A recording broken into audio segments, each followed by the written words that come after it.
जब से social media का ज़माना आया है तब से हर कोई इस फील्ड का एक्सपर्ट बन चुका है। आप खुद ही देखें कि कोई व्यक्ति देश के फॉरेन अफेयर्स पर भी अपनी राय उतनी ही बेबाकी से रखता है और फाइनेंशियल पॉलिसीज पर भी वह खुद को सबसे बड़ा जानकार समझता है। अब यह तो सिर्फ एक उदाहरण है कि आजकल जैक ऑफ ऑल ट्रेड्स किस तरह से एक्सपर्ट बन रहे हैं और दूसरों को गाइड कर रहे हैं। अब यूपीएससी के एस्पिरेंट्स के साथ एक प्रॉब्लम यह भी है कि उन्हें देश और दुनिया के तमाम मामलों की जानकारी रखनी पड़ती है और इस चक्कर में वे भी जैक ऑफ ऑल ट्रेड्स बनने की राह पर चल पड़ते हैं और एक जरूरी मंत्र भूल जाते हैं कि आपको हर विषय का एक्सपर्ट नहीं बनना बल्कि उनके बारे में जानकारी रखनी है। यूपीएससी एस्पिरेंट्स दो प्रकार के होते हैं। पहले वो जिनका ध्यान अर्जुन की तरह सिर्फ चिड़िया की आंख पर होता है और दूसरे वो जो चिड़िया की आंख के साथ साथ और भी चीज़ों को देखते रहते हैं। अब इनमें से सफल होने की ज़्यादा संभावना किसकी होगी है मुझे बताने की ज़रूरत नहीं है। तो यदि आप भी सफल होना चाहते हैं तो आपको भी अर्जुन की तरह अपना सारा ध्यान चिड़िया की आंख पर ही केंद्रित करना होगा। अब आप यह सोच रहे होंगे कि आखिर यह होगा कैसे, तो इसका जवाब भी बेहद आसान है। आपको उन कारकों को पहचानना होगा जो आपको मिसगाइड यानी पथभ्रष्ट कर सकते हैं। इनमें से पहला है सोशल मीडिया।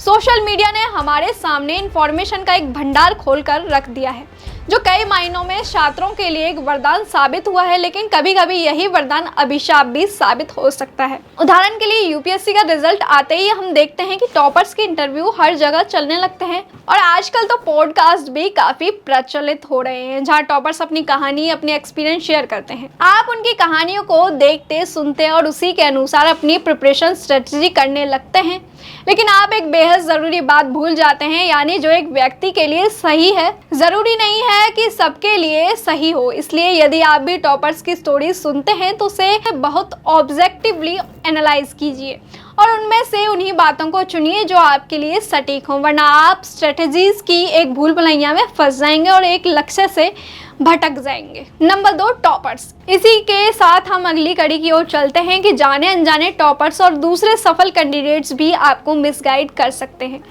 अब जैसे मान लीजिए कि किसी ने अपने चौथे या 5वें अटेम्प्ट में है परीक्षा पास की है और वे दूसरों को भी यही सलाह देते हैं कि आप भी तैयारी में लगे रहो और बाकी चीज़ों की परवाह मत करो, लेकिन वे यह भूल जाते हैं कि हर व्यक्ति अपने जीवन के 7-8 साल इस परीक्षा में इन्वेस्ट नहीं कर सकता और ना ही हर किसी में इतनी एनर्जी होती है कि वे इतने लंबे समय तक सिर्फ यूपीएससी में ही लगे रहें, बल्कि उन्हें तो यह करना चाहिए कि जो गलतियां अपनी तैयारी में उन्होंने की हैं वे उसके बारे में बताएं ताकि दूसरे लोग उनसे सीख सकें।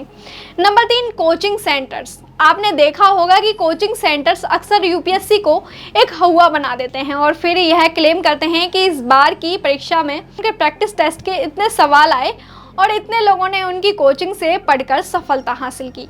लेकिन यदि आप थोड़ी सी विवेचना करेंगे तो आपको पता चल जाएगा कि यह सब बेकार की बातें हैं। इसके लिए आपको ज़्यादा कुछ नहीं करना, बल्कि यदि आप पिछले 20-25 सालों के सवालों को एनालाइज करेंगे तो आपको पता चल जाएगा कि हर साल यूपीएससी भी खुद को इवॉल्व कर रहा है और यदि आपको सफल होना है तो आपको भी खुद को उसके साथ ही इवॉल्व करना पड़ेगा। अब ऐसा भी नहीं है कि हर कोचिंग सेंटर ऐसा ही कर रहा है, मगर यह भी सच है कि ज़्यादातर और खासकर छोटे कोचिंग संस्थान इसी पॉइंट पर स्टूडेंट्स को अट्रैक्ट कर रहे हैं। अंत में आपको सिर्फ यही कहना है कि आपने तांगे वाले घोड़े को तो देखा ही होगा जिसकी आंखों के दोनों किनारों पर पट्टी लगी होती है ताकि वह इधर उधर ना देख सके और उसका पूरा ध्यान सिर्फ अपनी दिशा और अपने गंतव्य पर ही होता है।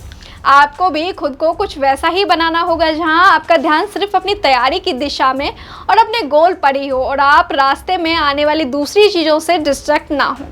तो दोस्तों यह थी हमारी आज की वीडियो। अगर आपको हमारी वीडियो पसंद आई हो तो इसे लाइक करें, साथ ही चैनल को सब्सक्राइब करना ना भूलें।